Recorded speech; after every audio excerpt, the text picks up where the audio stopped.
जैसे कि मैं आपको बता दूं कि सोल्जर बोर्ड की 9 दुकानें हैं। 8 दुकानें सोल्जर बोर्ड के पीछे बनी हुई हैं और एक दुकान सोल्जर बोर्ड गेट के लेफ्ट साइड में बनी हुई है। ये 8 दुकानें 2 साल पहले रीअलाटमेंट की गई थी उन सैनिकों को जो कि डिसेबिलिटी से थे, जिनको कुछ चोट लगी हुई थी या घायल हुए थे युद्ध में, या जो शहीद के परिजन थे, उनको इस आशय के साथ दुकानें दी गई थी कि वो स्वतः इसमें रोजगार करेंगे, यानी खुद व्यापार करेंगे इन दुकानों का। उन्होंने बाकायदा एग्रीमेंट में लिखा हुआ है और एक डिक्लेरेशन भी दिया हुआ था कि हम खुद रोजगार करेंगे इसमें। धीरे धीरे स्थिति आई, 2-4 महीने के बाद में कुछ कतिपय दुकानें, 3-4 दुकानें जो पूर्व सैनिक थे उन्होंने किराए पर दे दी सिविलियन को, अपना दूसरा बिजनेस करने लगे या अपनी दूसरी दुकानें चलाने लगे। चूंकि मैं पूर्व सैनिक संगठन का जिलाध्यक्ष हूँ, मेरे पास पूर्व सैनिकों के शहीदों के परिजनों से फोन आने लगे कि साहब ये दुकानें फिर जो है किराए पर उठ गई हैं, आप इसका संज्ञान लें और इसकी शिकायत करें।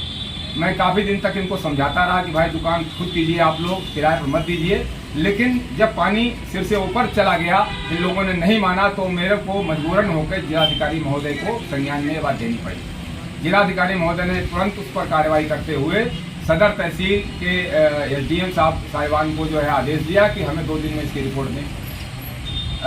22 तारीख को उन्होंने औचक निरीक्षण किया और जो दुकानें इसमें गलत पाई गई, जो किराए पर उठी हुई थी, उनकी रिपोर्ट बना के डीएम साहब को प्रेषित कर दी।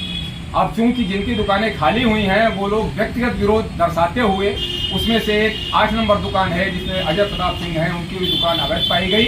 उन्होंने कल बड़ा बदतमीजी और अभद्र भाषा इस्तेमाल करते हुए मेरे को बहुत ज़्यादा जलील किया। यहाँ पर बैठा हुआ था, बोला आप अध्यक्ष बनते हो और मैं देख लूँगा तुमको, मैं दुकान खाली नहीं करूँगा। उन्होंने जो हो सका हमसे किया, ठीक है। इसका संज्ञान मैंने डीएम साहब को आज बताया हुआ है और उन्होंने उस पर कार्रवाई करने का आश्वासन दिया है। मैं 4 वर्ष से सैनिक संगठन का जिलाध्यक्ष हूँ। पूरे जनपद में कोई भी कह दे मैं किसी सैनिक को 1 चाय तक नहीं पीता हूँ, निस्वार्थ भाव से रात दिन लगा रहता हूँ। किसी दुकानदार से मैं पैसे कभी स्वप्न में भी नहीं सोच सकता हूँ, किसी पैसे लेने की बात निराधार और बिल्कुल असत्य है और मेरी आत्मा को बड़ा कष्ट हुआ है, मेरी प्रतिष्ठा को बड़ा जो है कष्ट हुआ है, इसलिए मैंने आपके समक्ष से अपना बयान दिया हुआ है।